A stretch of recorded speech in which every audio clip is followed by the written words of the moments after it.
तो कल अपन ने प्रश्नावली 7.1 कंप्लीट कर ली थी। दूसरे नंबर 9 आपको ले दिया था मैंने, याद हो तो है ना। इसको नहीं आया मैं एक बार बता दूंगा, फिलहाल अपन लास्ट में बता दूंगा उसे। फिलहाल अपन प्रश्नावली 7.2 स्टार्टिंग करेंगे। 7.2 से पहले मैंने आपको स्टार्टिंग में बताया था कि 7.2 में हम विभाजन सूत्र पढ़ेंगे।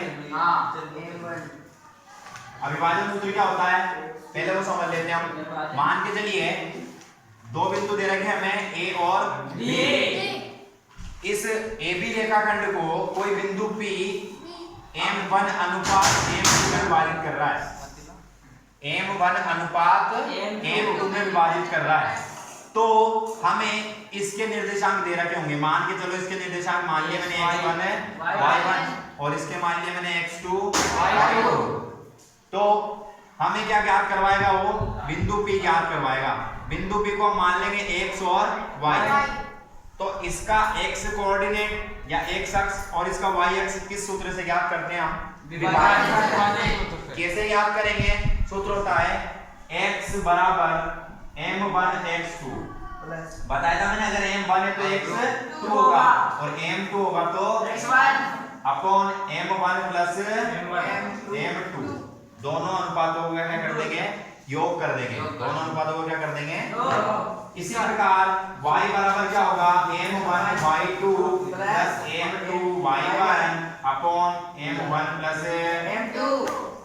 ये x का मतलब ये वाला x है और y का मतलब ये वाला y है। यहाँ पे x2 दिख रहा है, ये रहा, x1 दिख रहा है, ये रहा। ठीक है, m1 m2 है ही सही और y2 ये है, इधर दिख रहा है जो ये, और y1 ये है सूत्र में, m1 m2 से है। अब सूत्र हो गया ये। अब मेरी बात सुनो, a b p और m1 अनुपात m2 चार चीजें हो गई। कितनी चीजें हो गई? चार में से कोई सी भी तीन दे सकता है और एक को पूछ सकता है। जैसे मैंने बताया था भाज्य बराबर भाज्य इंटू भागफल प्लस शेषफल में चार चीजें हो गई थी। चार में से हमें एक चीज याद करवाएगा, तीन कोई सी भी दे देगा, वो कोई सी भी याद करवा सकता है। इसी प्रकार से इसमें भी कोई सी भी चीज गायब करके वो पूछ सकता है, बाकी तीन दे देगा। ठीक है, और इस सूत्र को हम कहेंगे अंतःविभाजन सूत्र। कौन सा सूत्र कहेंगे?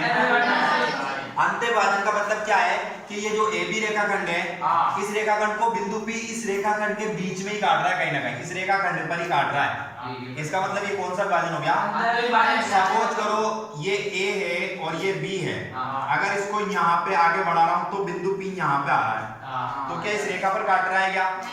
इससे रेखा से कहाँ हो रहा है? बाहर या आगे। ठीक है, होगा तो इस रेखा पर, रेखा से बाहर होगा। लेकिन तो इसको क्या कहेंगे हम? बाह्य विभाजन। बाह्य विभाजन। तो बाह्य विभाजन का सूत्र केवल मैंने आपको बताया था कि क्या आ जाएगा, प्लस की जगह माइनस आ जाएगा। m1 x2 minus m2 x1 upon m1 minus m2। y बराबर इसी प्रकार हो जाएगा m1 y2 minus m2 y1 upon m1 minus. ये अंतःविभाजन है, ये बाह्य विभाजन है। दोनों में क्या अंतर है? यहाँ प्लस की जगह माइनस। ठीक है, ये दोनों सूत्र लिख लो फटाफट, अंतःविभाजन और बाह्य विभाजन। एक नंबर और दो नंबर डाल के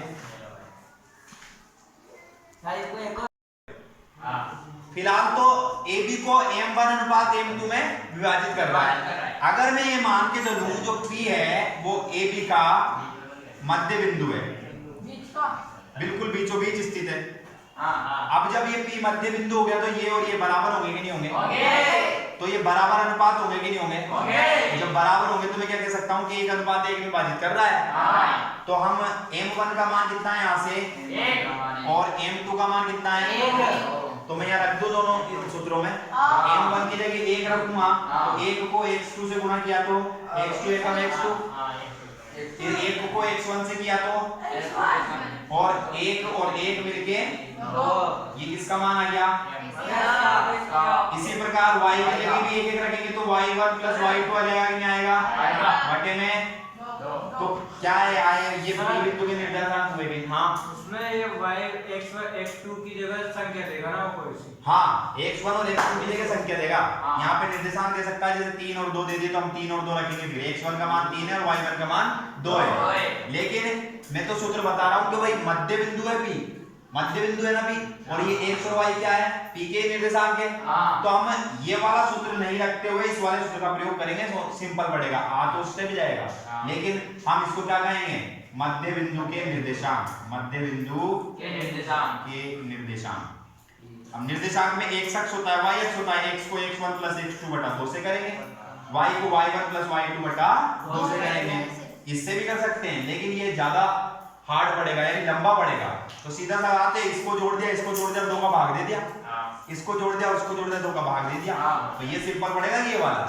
कब करना है, जब मध्य बिंदु दे रखा हो, या हमसे जो कह रखा हो कि समान अनुपात में विभाजित करते हो। ठीक है, लिख लो मध्य बिंदु के निर्देशांक ये जो गोले में कर रहा हूं ना वही लिखना है। ठीक है सर। क्वेश्चन नंबर 1 7.2, उस बिंदु के निर्देशांक ज्ञात कीजिए जो बिंदुओं 1 -1 7। हमें एक ऐसे बिंदु के निर्देशांक ज्ञात करना है जो बिंदुओं, ये मान लिया 1 हो, -1 7 तथा b मान लिया मैंने 4 -3 को मिलाने वाले रेखाखंड को 2:3 में विभाजित करता है। 2 AB को 2:3 में विभाजित करता है। अब इस बिंदु के निर्देशांक ज्ञात करने हैं, वो बिंदु पता है क्या अपन को? नहीं पता। तो हम क्या करेंगे, मान लेंगे माना P x y, ये बिंदु P मान लिया मैंने, x और y क्या कर रहा है, AB को 2:3 में विभाजित कर रहा है। तो क्या करूं मैं, P के निर्देशांक चाहिए हमें, x का मान निकाल लेंगे और y का निकाल लेंगे। जैसे अनुपात आएगा कौन सा सूत्र लगेगा, विभाजन सूत्र। ठीक है, ज्यादातर अंत ही लगता है, बाइये को तो कई ना के बराबर चांस लेंगे अपने, एक आध सवाल होगा तो अपन तो अंत को लेंगे तब तक आ जाएगा। ठीक है, तो P के निर्देशांक, या हम लिख देंगे बिंदु P के निर्देशांक। x बराबर सूत्र बोलो,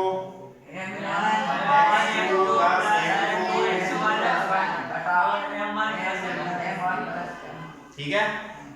m1 यहाँ मैं लिख देता हूँ एक बार, तो यहाँ m1 का मान कितना है, अनुपात है m1, जहाँ भी m1 m2 आ रहा है अनुपात है वो ना। m2 का मान, x1 का मान -1,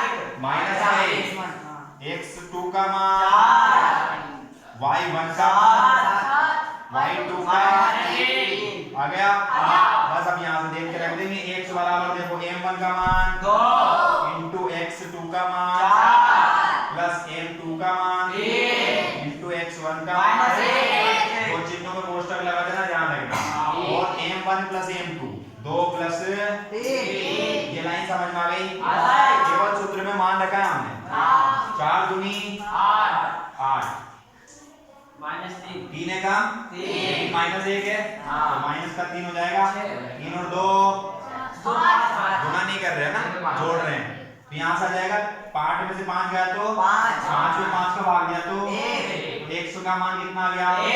इसी प्रकार y कर देंगे, y बराबर सूत्र लिख देता हूँ एक बार, m1 है m2 अपॉन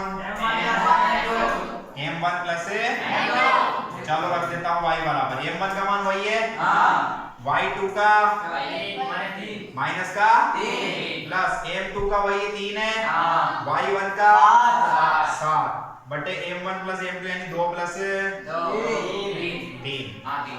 3 दूनी 6, माइनस का 6 आएगा क्या, 7 दिया 21 बटे में 21 में से 6 गया तो 15 बटे में 15 में 5 का भाग, x और y का मान आ गया क्या, अतः बिंदु P क्या हो जाएगा भाई, बिंदु P x का मान तो है 1 और y का मान है आंसर। ये जो बिंदु P है AB को 2:3 विभाजित करता है, ये वाला बिंदु लिख लो।